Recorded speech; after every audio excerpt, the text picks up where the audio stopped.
I will say good morning. I'm sorry that I can't be there with you in person, but an incredible schos Baruch Hashem to be able to continue our limud together. Today's daf is Ayin Gimel 73, and we are picking up on Ayin Beis Amud Beis 72b, 13 lines up from the bottom. So the Gemara says as follows: Katan harodef nitan latzila benafsho. If a katan, a minor, is running after someone to try to kill them, the halacha is you're allowed to kill the katan to prevent him from going ahead and killing someone else. So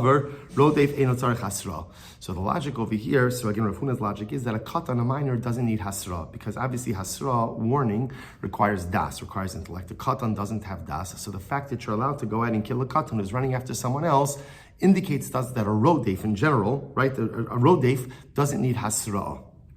Whether the rodef is an adult or a minor, someone who's running after someone else to kill them, the perpetrator, right, the attempted murderer there's no obligation of hasra. You can kill him without any kind of warning. So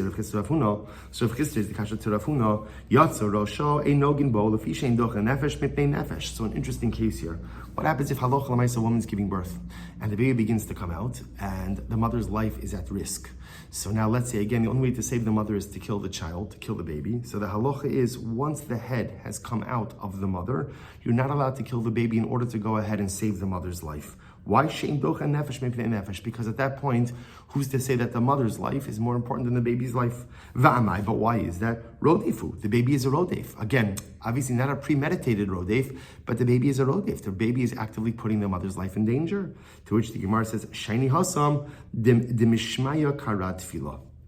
It's different over here. Why? Because l'maisa, again, it's not a premeditated act from the baby, right? At the end of the day, this is coming from HaKadosh Baruch Hu. So because again, you can't call the baby a rodef. A rodef requires intentionality. A rodef requires kavanah. This is from HaKadosh Baruch Hu. So name is Hayele. So the Gemara says, let's bring a support to Rav Huna. Rodef shahaya rodef achar haver lahargo. So if Ruvain was running after Shimon to kill Shimon, Omer lo, we say to Ruvain, Re'ei sheYisraelhu. What are you doing? What are you running after Shimon? Shimon is another Yid, he's another Jew. Uben brisu, v'aTorah amra sholvech dama adam ba'adam dama yishafach. And the Torah says that ultimately, if someone's trying to kill someone else, you're allowed to kill the attempted killer. So Amra Torah hatzel damo shalzeh b'damo shalzeh. We're allowed to save Shimon by killing Ruvain. So again, the point over here is, interestingly enough, is under normal circumstances, when you have to give hasra, so there's the warning that's issued, and then there's like a verbal, almost like response on the part of the perpetrator. I hear you, but I'm doing it anyway. Interestingly enough, this doesn't record any need for a verbal response, which would seem to indicate that a rodef does not need hasra, does not need any kind of warning. To which the Gemara says, no, Hahi Rabbi Yosef Yehudihi. Reflects a different opinion. That's Rabbi Yosef Yehuda. What does Rabbi Yosef Yehuda say? The Rabbi Yosef Yehuda Omer Chaver Ein Tzarech Hasra. In general, someone who is well versed, the Talmud Chacham doesn't require hasra. Why not? But right, the Talmud Chacham doesn't have to be like the Gadol Hadar. Just someone who you know has Judaic information doesn't require hasra. Why? Shinlod nitna hasra el lahavkin ben shogeg lemezid. Because hasra in general is only there to see if someone knows the difference, to distinguish between someone who's an accidental perpetrator versus intentional. When it comes to murder, that everyone knows you're not allowed to murder, there's no hasra that's going to be necessary. Tashma, rodef shay rodef achar chaver lahargo. If someone, right, so again, Reuben was running after Shimon to kill him. Omer lo re'eshi Yisraelu ben brisu v'aTorah amra shovech tama adaba dama yishafach. So he said to Reuben, what are you doing? Shimon is a Yid. Why are you running after him? He's a member of the tribe, a member of the covenant. And the Torah says that if you try to kill someone, you're allowed to kill the attempted murderer. To which the Gemara says, Amar yodea nishu kain potter. Right? Alminas ani osekain chayiv. See, interestingly enough, if halacha l'maisa, the perpetrator, Reuven, says, I'm going to do it anyway, he's going to be chayiv. So l'maisa, again, that shows that a rodef doesn't need hasra. So we'll say, so we're in this interesting kind of matzav over here, where, so does a person who is attempting to kill someone else, is there a need for hasra in that situation or not? To which the Gemara says, no, that's a different case. That case is different. That case is talking about a situation where, let's say, we're on one side of the river, and on the other side of the river, we see Reuven trying to kill Shimon. So there's absolutely no way for us to intervene and to prevent that from happening. Ma'ika. So what recourse do we have? The boy isui lebeidina. So we'll have the opportunity, if Reuven unfortunately successfully kills Shimon, we'll be able to bring Reuven to Beis Din. Since it's going to have to come to Beis Din, Beidina boy hasra. And Beis Din, obviously, to adjudicate anything in a Beis Din, everyone is going to agree there's going to be a need for hasra. Ibai, some of the other possibility is, or Rav Huna could say, go back to original Rav Huna, that Allah I follow the opinion that machtarasa zoi hasra, which is how we ended yesterday's daf. That if somebody's tunneling to break into someone's house, that's the hasra. You don't need any hasra. You understand exactly what you're ready to do. You understand that the householder is gonna stay. He's going to fight to preserve his property. And if you're still tunneling in there, that means you're ready to kill him. And if you're ready to kill him, he has every halachic right to kill you, and there is no need for hasra. So bottom line, how do we pass him? Because it's actually quite interesting. So just to show you the genesis of this, right? This discussion began with, let's say there's a katan. Right, Katan is running after Reuven to kill him. So Rav Huna said that halacha l'maisa you could kill the Katan.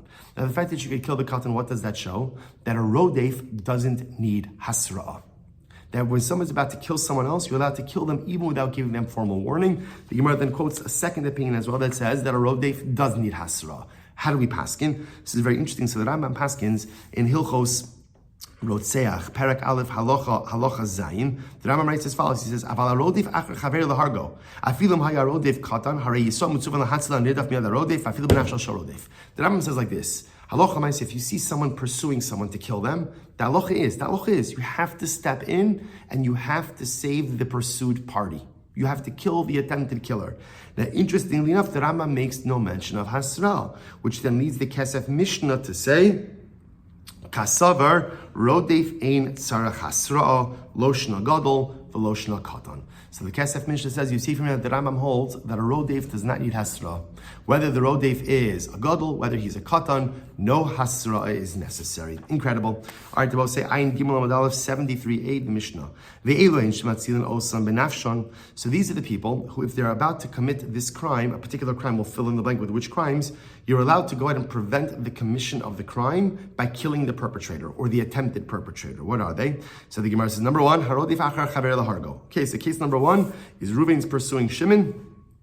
Reuven's pursuing Shimon. You're allowed to kill Reuven in order to prevent him from killing Shimon. Next, the Gemara says, achar zachar, or let's say Reuven's running after Shimon to perform an act of sodomy on Shimon. So ultimately, you're allowed to kill Reuven to prevent that from occurring as well. Let's say Reuven is running after, attempting to violate a woman who is betrothed. So again, halach l'maisa, you're allowed to kill Reuven to prevent him from doing that as well. Aval, interesting enough, harodif achar behema. Let's say Reuven is running after an animal because he wants to commit an act of bestiality. So again, obviously it's wrong. It's a chi of misa.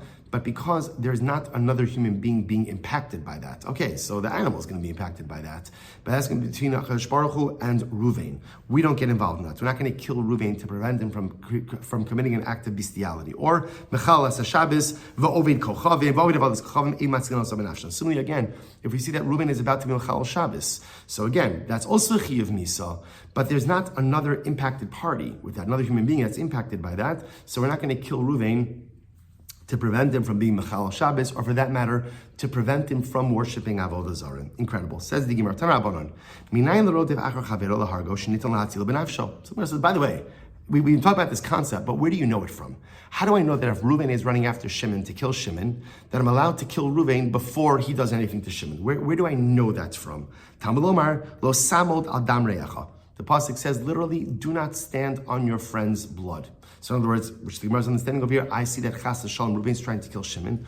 Don't sit idly by while Shimon is going to go ahead and be murdered, but rather, again, go ahead and take action and prevent Reuven from killing Shimon. The Gemara says, one second, that's not what that pasuk is for. That pasuk is needed for something else. I need that pasuk for something else. What do I need it for? How do I know that if I see my friend, if I see another Jew drowning in the water, or an animal is dragging him away, or is being attacked by robbers, I don't have the right to stand idly by. I have to jump in and try to help. Now, happens to be, this is a fascinating discussion in general about what level of danger I am obligated to put myself in order to save someone else. Like, let's say I see Reuven drowning, but I'm not a strong swimmer. Or I see Reuven being attacked by a lion, and again, I don't have any weaponry or anything. So there's much to talk about with it, but the idea that the Gemara is trying to espouse over here is, if you see someone in mortal danger, you can't just simply say, not my problem. Lo samar adam re'echa, you have to jump in. TALMUD lomar, lo samar adam re'echa. The Gemara says, so again, we just use that pasuk, lo samar adam re'echa, to teach us that if I see, right, Shimon being pursued by Reuven, that I'm allowed to go ahead and kill Reuven to prevent him from killing Shimon. The Gemara says, that's not what the pasuk teaches me. The pasuk teaches me that if I see my friend in mortal danger, I can't stand idly by. I have to go ahead and jump in and try to help him. Right? So which one is the pasuk used for? To which the Gemara says, you're right. The pasuk of lo samar adam re'echa really means that if I see my friend in mortal danger, I can't stand idly by. I have to go ahead and I have to step in and I have to try to save him. He's drowning, I have to try to get him. He's being attacked by an animal, by robbers, I have to try to help him. So where do I know that if Reuven is pursuing Shimon, that I'm allowed to kill Reuven in order to go ahead and save Shimon? Where do I know that from? We learn that from a Kavachomer from Na'ara Hamurasa. What's the Kavachomer? Ma Na'ara Hamurasa shelo ba'el lepogma. So again, when a man is attacking an Na'ara Hamurasa, so the assumption over here is that it's not a threat to life. What he's doing over here is he's trying to violate her. Now, it happens to be, I just want to point out that in Halacha L'Maisa, we view that when a man tries to violate the woman, we see that as sakanas nefashos. We see that as sakanas nefashos. But the Gemara is kind of talking in the abstract over here, that when a man's coming to violate the woman, lav dafka, his intention is not to chas v'shalom kill her. His intention is to take advantage of her. So the Gemara says like this, but yet with all of that, even though again, his intention, quote unquote, is to violate her, not to kill her, but yet the Torah says, you're allowed to kill the guy to prevent him from violating the Na'ara Murasa. So the Gemara says, so again, if a man is trying to violate an Na'ara Murasa, we're allowed to kill him to prevent him from violating her. So all the more so, the Gemara says, all the more so, then all the more so when I see Reuven running after Shimon to kill him, right? In the Na'ara Murasa, so Reuven's running after the Na'ara Murasa to violate her. And yet the Torah says, even in that case, you're allowed to kill Reuven to prevent him from violating the Na'ara Murasa. All the more so if I see Reuven running after Shimon to kill Shimon, of course I'm allowed to go ahead and kill Reuven to prevent him from doing so. To which the Gemara says, once again, you can't put someone to death on the basis of a kal v'chomer. That's not how halacha works. So the Gemara says, debate Rabbi Tana. So in the yeshiva of Rebbe, they said the following. You're right, it's not a kal v'chomer, it's a hekesh. Now, we'll say hekesh happens to be a juxtaposition within a pasuk. So that's an exegetical principle. So the Gemara says, Tana hekeshu, ki kasha yakum ish areu uratzcho nefesh. So remember, this is the pasuk of Na'ara HaMe'urasa. And this is talking about, again, if halacha l'maisa, the Na'ara is violated, so the halacha is so the pasuk says, Na'ara lo sasa davar, ela Na'ara chet maves. Obviously, the Na'ara didn't do anything, right? So she's the victim. Therefore, ki kasher yakum ish areo uritzacho nefesh kina davar azeh. Because Na'ara Murasa is like a case where someone attempts to kill someone else. So what does that mean? What does that mean? So the Gemara says, so what exactly are we learning out from Rotzeach to Na'ara Murasa? To which the Gemara says, you're right. See, it sounded like we're trying to learn out something from Na'ara Murasa, or I should say we're trying to learn out something from Rotzeach to Na'ara Murasa. It turns out that no, we're actually learning out something from Na'ara Murasa and applying it to Rotzeach. What are we applying? Listen to this. The Gemara says, Lamad v'nimsa makish rotzeach Na'ara Murasa. The pasuk itself is creating a hekesh, a juxtaposition or a comparison between Na'ara Murasa and rotzeach. How so? Ma Na'ara Murasa nitin latzila benafsho. So just like in Na'ara Murasa, you're allowed to go ahead and kill the attempted violator, the attempted rapist. You're allowed to kill him to prevent him from violating the Na'ara Murasa. So to Afrotzeach, Nitan Latzilo benafsho. Ultimately, and so to Rotzeach, you're allowed to kill him, you're allowed to kill the attempted murderer. So we'll say, interestingly enough, it turns out, the Torah says explicitly, right, as we're going to see, that halacha l'maisa, if a man's trying to violate the Na'ara Murasa, you could kill him. And then the Torah juxtaposes Na'ara Murasa with Rotzeach to teach us that just as you could kill the attempted violator by the Na'ara Murasa, so too you could kill someone who's trying to kill another individual. Incredible. So Na'ara Murasa minalan, gufa minalan, I know by Na'ara Murasa herself that you're allowed to kill the man who is attempting to violate violate her. Kidisanya, as we learned, Kidisayin de Rabbi Shmuel. The term de Rabbi Shmuel, Ve'ein Moshia La. The pasuk, when it speaks about the Nara, talks about that she's violated, in the field, right? She cried out, and there's no one there to save her. So the Gemara says, Hayesh Moshia La, B'chol Davar Shiachal La Hoshia. What do you see from here? That if there is someone there to save her, if there is someone there to help her, he has the obligation to help her with whatever means are at his disposal, which includes even killing the man who's trying to violate her. Incredible. Segufa, minayin l'roetz chaver shu tovea benar ochaya garas all this thing I love shu chayev lo tzio. So says the Gemara, how do you know? How do I know that if I see my friend drowning in the river, or chas v'shalom again a wild animal dragging him away, or robbers are coming to take him, right, or to attack him? How do I know shu chayev l'atzilo? I'm obligated to step in. I'm obligated to step in and try to help. Talmud lomar lo samod al dam re'echa. The pasuk says, "Do not stand on your friend's blood." So we'll say, first of all, just a tremendous idea about what it means to be part of Klal Yisrael. What is to be part of Klal Yisrael is if you see someone in trouble, you have an obligation to act. You see someone in distress, it's not just enough to go ahead. By the way, if you notice again, it doesn't say the Gemara just take out your Tehillim and daven. Of course, you take out your Tehillim and daven, but in addition to that, roll up your sleeves and do something. Someone is in trouble. It's not enough to krechts, and it's not enough to feel sad, and it's not even enough just to daven. If there is something that I could do physically to help ameliorate and somehow address the pain, difficulty, suffering of another, that is my sacred biblical obligation. Incredible. That's the achrayus that we have for one another. So the Gemara says, 1 second. V'hamei hachanafka. Do we learn it out from here? We have a different source. Mehasam nafka. We're not from different pasuk. What does the pasuk say? Avedas gufa minayin. So I'll say, how do I know? Now, how do I know that? Now, remember, there's a concept of hashavas aveda. So hashavas aveda means, right, Reuven loses his wallet. I find his wallet and I have an obligation to return it. How do I know that if a person is in danger of losing his self, literally, he's in mortal danger. He's drowning. The wild animal, the robbers. How do I know that I'm obligated to step in and try to help? So the Gemara says, Talmud lomar v'hashevoso lo. So the way the Gemara is darshaning it is v'hashevoso lo means you have to again return lo. You have to return him to him. And if his self is in danger of being lost, you have to do what you can in order to return him to him. So the Gemara says, so if you learn out from there, so I would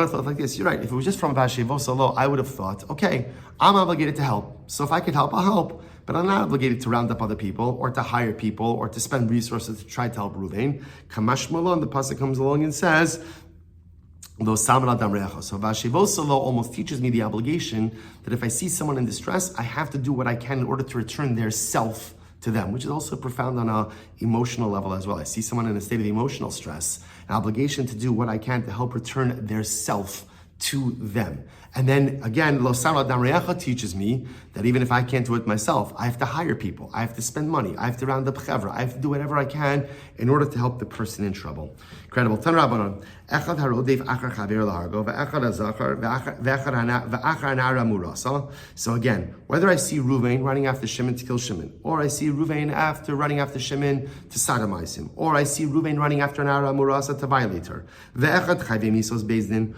or I see Reuven going to go ahead and, let's say, violate someone for whom there is a chiyuv misas bezdin, a death penalty.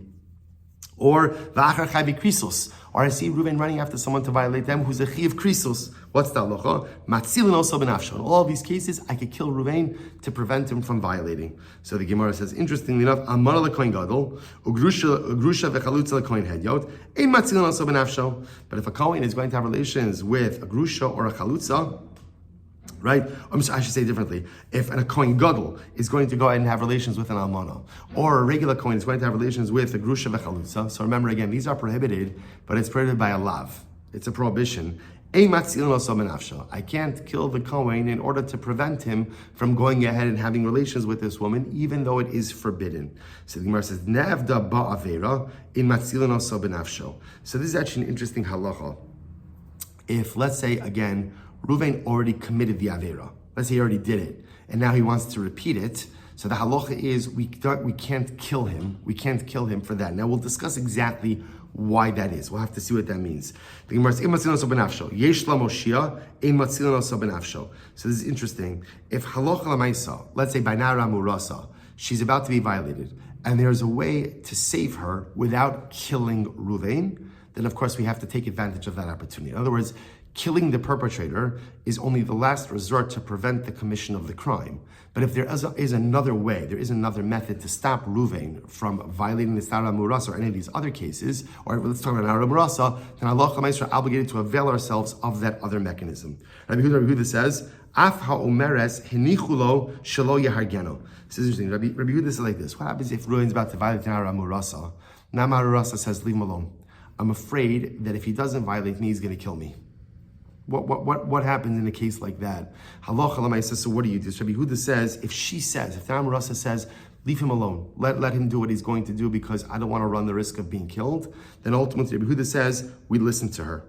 We listen to her. Now the Gemara says, where do you know that from? Amar Krav la na'ara lo sasa davar. Ein la na'ara chet maves. So Rabbi says, interestingly enough, now the Gemara says, Minhani Mili is, how do we know all of these aforementioned halachas? So the Gemara darshans this pasuk in a very interesting way. So the pasuk that the Gemara is quoting over here is by Nara Murasa, but the Gemara is applying it to a number of different scenarios. So the pasuk says, don't do anything to the Na'ara, because the Na'ara has no culpability. So the Gemara says, interestingly enough, Na'ara is written in the pasuk chaser. It's written without the hay. So it can be read as Na'ar. So what does that teach me? Na'ar, zeh. That refers to the case that if Reuven is running after Shimon to sodomize him, that Allah Chalamaisa, we could kill Reuven in order to prevent him from doing that to Shimon. Na'ara refers to Na'ara Murasa. We see Reuven about to violate Na'ara Murasa. We're allowed to kill him to prevent him from violating her. Chet, what does Chet refer to? Elu Chai Krisos. I see Reuven about to have relations with a person for whom there is a Chi of Kares. You could kill him to prevent him from doing that.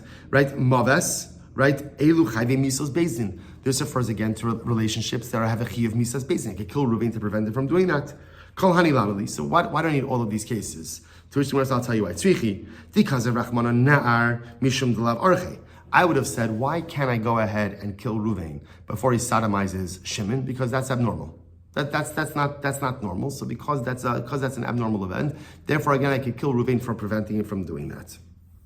Aval na'ara the orche emolo, but na'ara, as much as it's an act of violation, but the act itself, in other words, the act of bia itself is a quote-unquote normative act. So perhaps, again, Reuven can't be killed proactively for attempting to do that. So therefore, again, the pasuk needs to teach me na'ara, that no, even if he attempts to violate the na'ara murasa, he could be killed in order to stop him. Because of Rahman na'ara mishum dekapagim law. Furthermore, again, if it would have just said na'ara, I would have said the reason you're allowed to go ahead and kill a man kill Reuven before he violates na'ara murasa is because if he violates her, pagam ba means he blemishes her, which is not only a reference to physical damage, but is also a reference potentially to status damage. Because now if she's not a basula, so ultimately, again, that has other potential marriage ramifications for her as well. Rashi says over here, pagim la bibesulin umagana abayla. Rashi says over here it could also potentially chas v'shalom damage her marriage, that her husband may interact differently with her as a result of all of this as well. So the Gemara says, Aval nar delo kapagim emula, but maybe in a case of sodomy, where again, quote unquote, there's no pagima, quote unquote, there's no damage. In other words, of course, there's damage, but you understand there's no status damage, and there's no necessarily relationship damage to anyone else. Perhaps you couldn't kill Reuven in order to stop him from sodomizing Shimon. Therefore, the pasuk has to say no. You even could kill Reuven if he's attempting to sodomize Shimon. Because of Rachmana Hani, and if the Torah would have just said Nara and Zachar, so far we have again, if Reuven's attempting to violate Nara Murasa, you could kill him to prevent him from doing so. He's trying to sodomize Shimon, you could prevent him from doing so. So if the Torah would have just said these two, because of Rachmana Hani, we'll say Amit Beis, Mishum Dahai Lav Orchehu, Vahai Kapagim La. So Na'ar because that's abnormal, and Na'ara because, again, it impacts her status. That's why you could proactively kill Reuven before he perpetrates. Aval shar rayos dor chayu v'lo nafish pegamayu imalo. Maybe other arayos, where ultimately again, it's quote unquote normal. That always means it's normal. It's a normative act of bia, and the ramifications, the pegima, it doesn't blemish quote unquote status wise or relationship wise as much. Perhaps I would not be able to kill Reuven to prevent him from doing so. To which the Gemara says, "Kasev Rachmana chet." Therefore, Torah says, no, if Reuven is about to engage in a relationship that is a chiyuv, that is an arayas, we're allowed to kill him to prevent him from doing so. Because of Rachmana Chet, Hava mina filu chayve lavin. And if Torah would have just said Chet, I would have said, well then, maybe if I see Reuven about to engage in a forbidden relationship that's quote unquote only forbidden by love, perhaps I should be able to kill Reuven for that as well. Because of Rachmana Maves. Torah says, no, the only time you could proactively kill Reuven is if he's about to engage in a relationship which is punishable by death. Because of Rachmana Maves, Havamina Chayve Misos Bezdin in Chayve Krisos Lo. If it would have just said Maves, I would have said, oh, what does Maves mean? Maves means Chayve Misos Bezdin. Only relationships that are punishable by Misos Bezdin. Right? Chayve Krisos, not. Because of Rachmana Chet. Therefore, the Torah says Chet, which comes to include Chayve Krisos as well. So the Gemara says, "V'lichtov Rachmana Chet Maves v'lo boy nar v'nara." So if that's the case, just let the pasuk say it this. Let the pasuk say Chet and Maves. And if it says Chet and Maves, what does that mean? That means any relationship or any act which is punishable either by misas bezdin, death penalty by bezdin, or kares, you're allowed to kill the perpetrator as he attempts to perpetrate the crime. Now, if you would say that, that would automatically include nara morasa and zachar, an attempted sodomy. It would include both of those. So just leave out nar, or leave out nara, and just say chet and maves. And I would know that if Reuven is trying to do something, attempting to do something that carries with it either a death penalty by bezdin or a chiyuv kares, you're allowed to proactively kill Reuven to prevent him from perpetrating the crime against another human being. The Gemara says, you're right. Yeah, you're right. You could do that. That would make sense. So why does it say it? So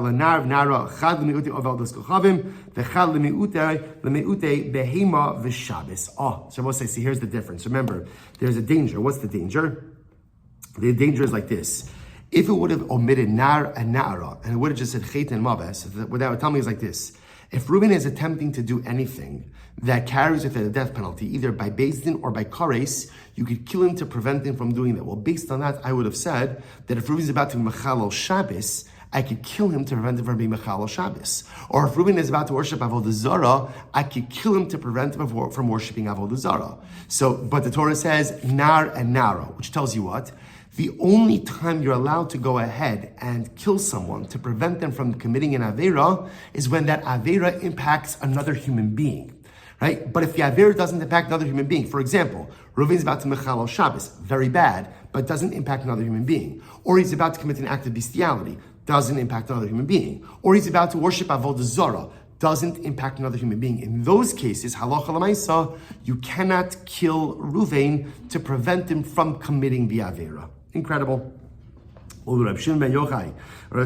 here's the problem. What about according to Rashbi? But again, we'll say, and we'll talk about this more in tomorrow's daf, Shabbos' daf. Rashbi actually holds that halacha l'maisa, if Reuven's about to be mechal Shabbos, you can go ahead. Sorry, I should say avodos kochavim. Rabbi Shmuel says, if I see that Reuven is about to worship idolatry, I could kill him to prevent him from worshiping idolatry. Wild. So according to Rabbi Shmuel Yochai, then why do I need nar and nara? The Gemara says, because interestingly enough, and we'll talk about why this is, but Rabbi Shmuel Yochai is tomorrow's daf. Rabbi Shmuel Yochai holds it's only by avodah zarah. So avodah zarah is unique, that if I see Reuven about to worship avodah zarah, I can go in and kill him to prevent him from worshiping. But that's only done by avodah zarah. According to Rabbi Shmuel Yochai, nar and nara come to exclude bestiality. If I see him about to engage in an act of bestiality, I can't kill him to prevent him from doing that. Or if I see him about to mechalel Shabbos, I can't kill him to prevent him from doing that either. Okay? To which the Gemara says, because I would have thought, Tisi Shabbos mechilu me'avodas kochavim. I'd have thought like this. Both desecration of Shabbos and avodah zarah both use a lashon of chilul, to profane. So I might have thought that according to Rabbi Shmuel Yochai, the same way that I could kill Reuven to prevent him from worshiping avodah zarah, I could also kill Reuven to prevent him from being mechalel Shabbos. Kamash malon, no. Kamash that is only for avodah zarah, not for Shabbos. Rabbi Eliezer Rabbi Shimon, Dara mechalos haShabbos, nitan sila b'Shabbos. Oh, so but there's another shita. There's more. So we'll say. So what you begin to see is that three schools of thought. The primary school of thought says like this: the only time you're allowed to kill Reuven is when he is about to commit something that is punishable either by death by bezdin or kares, and it impacts another person. But if there is no other human victim, you can't prevent Reuven from committing the Avera by killing him. That's the first school of thought. Second school of thought, Rabbi Shmuel Silber, I agree with that, but the exception is Avodah Zarah.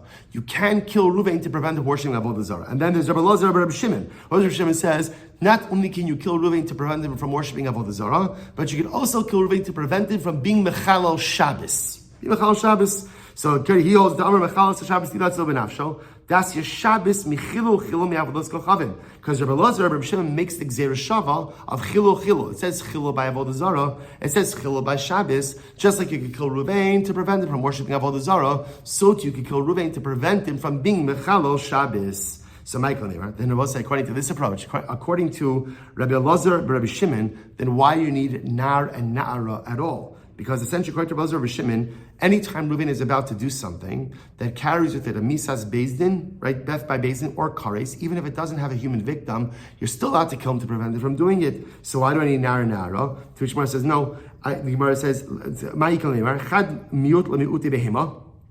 No, because one of those we'll call nar or nara, one of them will come to exclude bestiality. That everyone will agree that if I see Reuven about to commit an act of bestiality, then in that case we don't kill him to prevent him from doing so. V'idach, I need the kasav rachmana nar, kasav nami nar. The other one is more for textual symmetry. That since the Torah wrote nar, the Torah also wrote nara. So also I say, interestingly enough, what you see over here, and again we'll have to see the halacha l'maisa, but essentially three different opinions. Opinion number one is I'm allowed to kill Reuven to prevent him from doing an avera when the avera A is either punishable by misas bezdin, kares, but the important qualifier is it has to have a human victim. Has to have a human victim. If there's no human victim, I can't kill Reuven to prevent him from perpetrating. Rabbi Shimon Yochai agree, but adds in Avodah Zarah.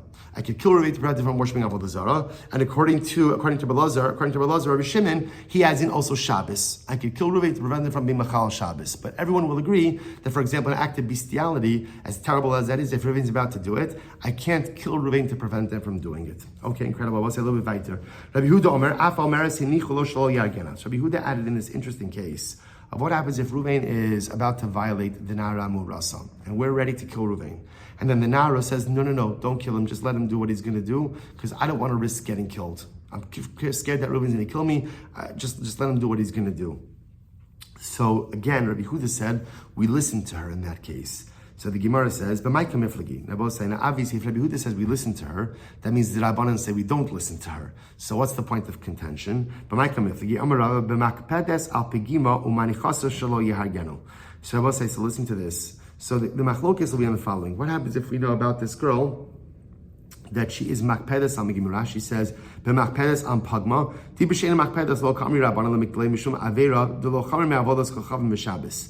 So let's say again, we know that obviously this girl doesn't want to be violated, right? Which makes perfect sense, and she is concerned about the ramifications of this act of violation. Right? So what happens if we know that she is makbid on the pigima, but we also know that she's telling us leave him alone? So what do you do in this case?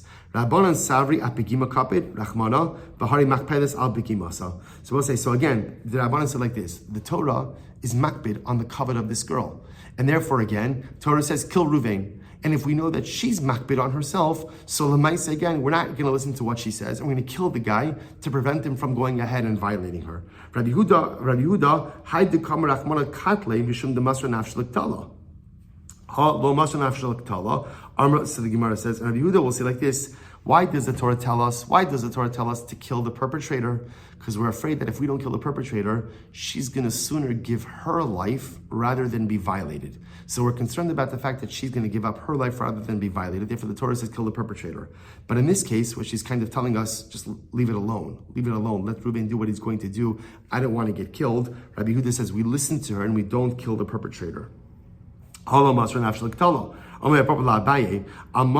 you look at Rashi says over here, the Masra Nafshalik Tala, Sheish Tsnuo, Shemos Atsalamos, Shiargana, Velo Tivalov, Amratora Hitzil Dama, Vidamo. So we'll say, so ultimately again, Rabbi Yehuda says in general, that's what we're concerned about. She's going to give up her life rather than be violated. But if she's telling us, no, just let him do what he wants to do, and I don't want to run the risk of being killed, we listen to her.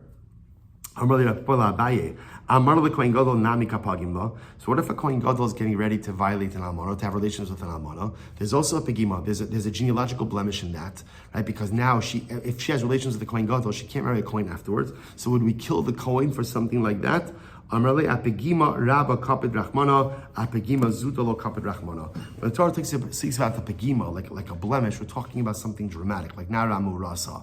The fact that now, again, this almana won't be able to marry a Kohen, right? Okay, obviously it's ramification, but lamaisa, again, it's not the type of ramification that the Torah itself is actively concerned with. So what's interesting, I just want to point out, we paskin like the Rabbanan like this, not like Rabbi Yehuda. And even in a case where the woman would say, you know what, leave it alone, halacha l'maisa, we would not leave it alone. In other words, we would take the life of the perpetrator. It's also important to understand, I would say, sometimes we see sugyas like this, and it sounds a little bit strange. You're talking about a woman who's about to be violated. So what exactly are we declaring over here? So remember, a lot of times what happens in Gemara is that it's what's called, there's an expression like halacha yevesha, just dry halacha. So dry halacha is just the examination or the extrapolation of concepts devoid of emotion. And that's what you see over here. But I just want to point out, halacha l'maisa, we assume that every single time a man is ready to violate a woman, chas Hashem rachmana litzlan, that is sakanas nafashas. Almost in the same way that halacha l'maisa, we assume that someone who is habama machteres, like we saw in yesterday's daf, is coming to go and rob someone else, that we assume that halacha l'maisa, that person is ready to kill the householder. It's the same yisod over here. A man is willing to use brute force against the woman to have his way with her. So l'maisa, again, we assume that act of violence carries with it a readiness to take life as well. And we'll deal with him as a rotzeach. We'll deal with him ultimately, again, as someone who's ready to commit murder. And as such, we are allowed to kill him to prevent him from violating a woman. Rabbi Yehuda is dealing with this interesting case where she says, don't do anything. She says, don't do anything. So what should we do in a situation like that where she says, don't do anything? So Rabbi Yehuda says, we listen to her. The Rabbanan say, we don't listen to her. We don't listen to her because it could very well be that the Torah cares more about her covet than she cares about her covet. And therefore, halacha l'maisa, we would do what we need to do in order to stop this man from violating this woman, even if it means taking his life. All right, we're going to stop over here. Shkoyach, everyone. Again, sorry that I couldn't be with you in person, but a tremendous chus to get to learn with everyone. Have a wonderful day and a good Erev Shabbos.